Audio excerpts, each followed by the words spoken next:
성도 여러분, 안녕하세요. 1월 21일 목요일 아침 말씀 시간입니다.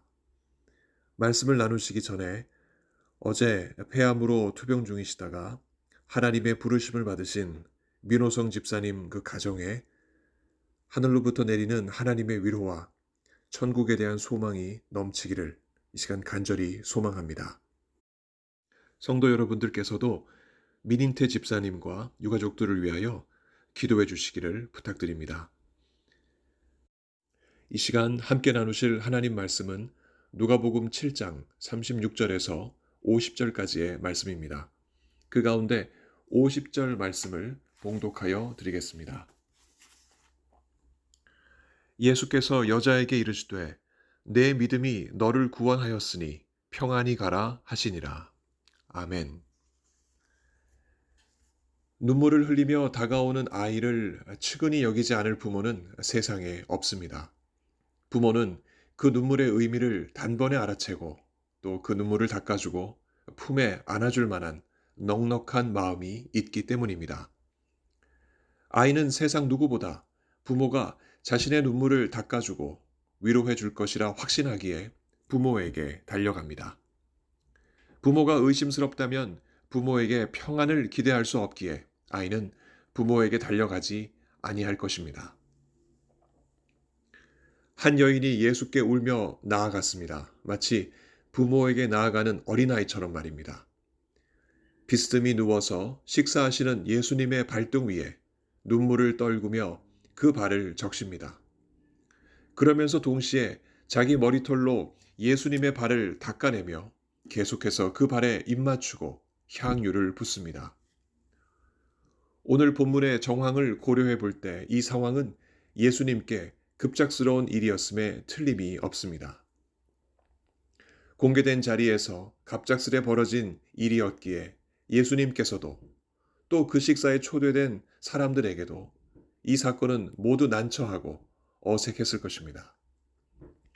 율법상으로도 죄인으로 동네 사람들에게 알려진 그 여인이 이렇게 들어와서 예수님을 만지고 예수님을 부정하게 했으니 그 자리에 함께한 모든 사람들까지 부정하게 된 것입니다. 그 식사 자리는 시몬이라 하는 바리새인이 예수님을 자기 집에 초청하여 펼쳐졌습니다. 초청된 이들은 예수님뿐만 아니라 여럿 있었고 초청되지 아니한 자들까지도 그 열린 대문으로 들어와서 앞마당에 서성이며 예수님과 바리새인들 사이에 오가는 대화를 듣고자 했습니다. 아마도 그 여인도 그런 식으로 시몬의 집으로 들어왔을 것입니다. 그렇게 시작된 식사 자리에 불쑥 그 여인이 예수님 뒤쪽으로 다가와서 그 뻗으신 발등 위에 눈물을 흘리며 자기 머리털로 그 발을 닦고 입맞추며 향유를 부었습니다. 이 여자가 왜 이럴까? 무슨 사연일까? 이 여자의 정체를 예수님께서 아실까? 이 여자를 예수님께서 이제 어떻게 대하실까? 그 자리에 있던 사람 누구나 이런 생각을 했을 것입니다. 그러나 누구보다 이런 질문에 정확한 해답을 가지신 분은 예수님이셨습니다. 이 여인이 이 동네에 잘 알려진 죄인이라는 것, 그런 그녀가 진심으로 죄를 회개하며 예수님께 다가왔다는 것을 예수님은 아셨습니다. 그럼에도 불구하고 이 사실을 모르는 바리새인 시몬 마음에 예수님을 의심하는 질문이 생겼습니다. 39절입니다. 이 사람이 만일 선지자라면 자기를 만지는 이 여자가 누구며 어떠한 자, 곧 죄인인 줄을 알았으리라. 이 바리새인 시몬이 예수님을 자신의 집에 초청하여 식사를 한 것은 예수님을 메시아로 믿어서가 아닙니다. 웃으며 예수님을 맞이하였지만 그 속에는 의심이 자리했습니다. 누군가에게 의심을 품는다면 그 마음은 참 불안합니다. 자신이 원하는 답을 얻을 수 있을까? 그렇지 못할까? 내내 노심초사할 수밖에 없습니다. 그러나 그 여인은 달랐습니다. 울며 예수님을 맞이했지만 그 속에는 확신이 자리했습니다. 누군가에게 확신을 품는다면 그 마음이 평안하지 않겠습니까? 자신이 원하던 답을 얻을 수 있다는 믿음이 더욱 그녀의 마음속에 견고해졌습니다. 의심을 품고 있는 바리새인 시몬에게 예수께서 한 가지 예화를 말씀하십니다. 41절과 42절에 기록되어 있는 말씀입니다. 빚주는 사람에게 빚진 자가 둘이 있어 하나는 500데나리온을 졌고 하나는 50데나리온을 졌는데 갚은 것이 없으므로 둘 다 탕감하여 주었으니 둘 중에 누가 그를 더 사랑하겠느냐. 이와 같은 예수님의 질문에 시몬이 대답했습니다. 많이 탕감을 받은 자이니이다. 그러자 예수께서 말씀하시기를 내 판단이 옳도다 라고 말씀하셨습니다. 연이어 예수께서 시몬에게 다시 말씀을 하셨습니다. 44절에서 47절까지의 말씀입니다. 이 여자를 보느냐? 내가 집에 들어올 때 너는 내게 발 씻을 물도 주지 아니하였으되 이 여자는 눈물로 내 발을 적시고 그 머리털로 닦았으며 너는 내게 입맞추지 아니하였으되 그는 내가 들어올 때로부터 내 발에 입맞추기를 그치지 아니하였으며 너는 내 머리에 감람유도 붓지 아니하였으되 그는 향유를 내 발에 부었느니라. 이러므로 내가 네게 말하노니 그의 많은 죄가 사하여 줬도다. 이는 그의 사랑함이 많음이라. 사함을 받은 일이 적은 자는 적게 사랑하느니라. 라고 말씀을 하셨습니다. 이 여자를 보느냐 하신 말씀을 듣고 시몬은 무슨 생각을 했을까요? 예수님을 초청하여 식사 자리를 연 그는 50데나리온을 탕감받은 자요. 반면에 초청받지 아니하였으나 예수님 앞에서 눈물 흘리는 그 여자는 500데나리온을 탕감받은 자라 하는 생각을 하지 않았겠습니까? 그리고 시몬보다 그녀가 예수님께 더 많은 사랑을 드렸다는 생각이 그의 마음속에 들지 아니했겠습니까? 27절은 다음과 같이 번역될 수 있습니다. 그녀의 많은 죄가 사함을 받았다. 이 사실은 그녀가 지금 그렇게 많은 사랑을 나에게 보여준 일에서 알 수 있다. 이 말씀은 그녀의 죄가 사함받은 이유가 많은 사랑을 예수님께 보였기 때문이라는 것이 아닙니다. 죄의 사함을 받은 것으로 인하여 그녀가 그 많은 사랑을 예수님께 보였다 하는 말씀입니다. 이 여자가 예수님을 그 이전부터 이미 알고 있었는지, 메시아로 믿고 있었는지 성경은 말하고 있지 않습니다. 심지어 이 여인의 이름이 무엇인지도 우리는 모릅니다. 그러나 확실한 사실은 이 여인이 죄 사함을 받았다는 것입니다. 예수께서는 시몬에게도 또 그 식사 자리에 있던 다른 사람들에게도 분명하게 말씀을 하셨습니다. 48절과 49절의 말씀입니다. 이에 여자에게 이르시되 내 죄 사함을 받았느니라. 내 믿음이 너를 구원하였으니 평안히 가라 하시니라. 예수님을 향한 그녀의 믿음이 그녀를 죄로부터 구원하였습니다. 그녀를 주님과 단절시켰던 죄의 사슬이 이제 다 풀리고 이제는 주님의 손길이 마치 부모님처럼 그녀를 따뜻하게 안고 감싸주었습니다. 주님과 그녀 사이에 막혔던 담이 사라지고 깨어졌던 관계가 회복되었으니 그녀와 주님 사이에는 평안이 머물게 되었습니다. 눈물로 주님 앞에 섰지만 그녀의 마음에는 믿음이 있었고 그 결과는 평안이었습니다. 그러나 여전히 그 자리에 예수님과 함께 앉아서 식사하던 이들의 마음은 그녀와는 달랐습니다. 마음속으로 여전히 예수님을 향한 의심을 놓지 않았습니다. 49절이 증거합니다.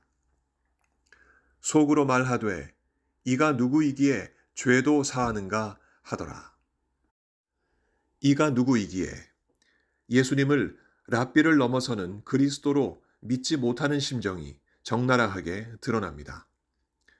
예수님과 함께 식사 자리에 있었으면서도 예수님을 의심했던 자들이 이처럼 많았는데 여전히 이 시대에도 예수님을 가까이 하는 환경에 있음에도 불구하고 예수님을 그리스도로 믿지 아니하는 사람들이 참 많이 있습니다. 우리가 그들을 바라볼 때 그들을 불쌍히 여기고 주님께서 그들에게 믿음 주시기를, 구원해 주시기를 우리는 간절한 마음으로 기도해야 하겠습니다. 이와 동시에 이미 믿음으로 구원 얻은 우리가 해야 할 일이 있습니다.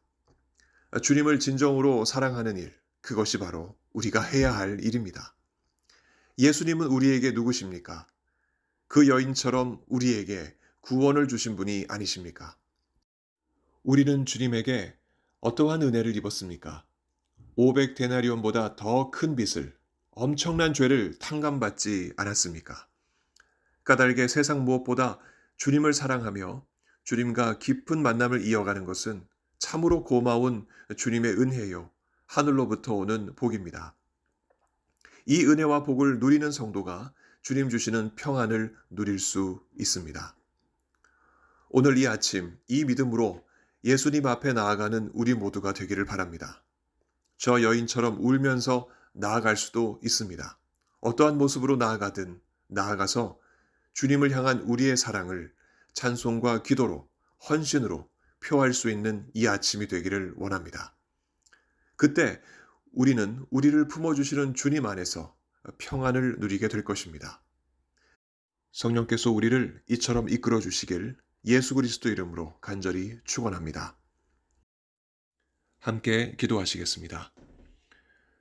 자비의 하나님, 죄인이었던 저희들을 불러주시고 믿음 허락해 주시며 죄 사함과 영생의 복을 우리 모두에게 주시니 참으로 감사드립니다. 아버지 하나님께서 주신 이 큰 은혜, 이 아침에 다시 한번 생각하며 주님 앞에 찬송과 영광을 올려드립니다. 아버지 하나님, 이와 같은 큰 은혜를 입었기에 저희가 더욱더 주님을 사랑하기를 간절히 원합니다. 주님 앞에 자신의 모든 것을 내어놓고 주님 앞에 사랑을 드렸던 그 여인처럼 저희도 저희의 모든 것을 주님 앞에 내어놓고 주님 앞에 사랑을 표하는 저희의 삶이 되기를 간절히 소망합니다.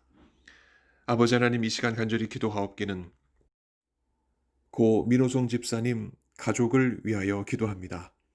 아버지 하나님, 민인태 집사님과 모든 남겨진 가족들 주님께서 오른손으로 붙잡아 주시고 하늘의 위로로 함께해 주옵시며 천국을 소망하는 귀한 마음 허락하여 주시옵소서.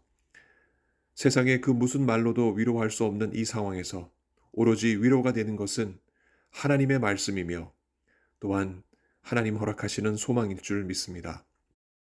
아버지 하나님, 모든 장례 일정 가운데 함께하여 주옵시고 하나님의 사랑과 위로를 더욱 부어 주옵소서.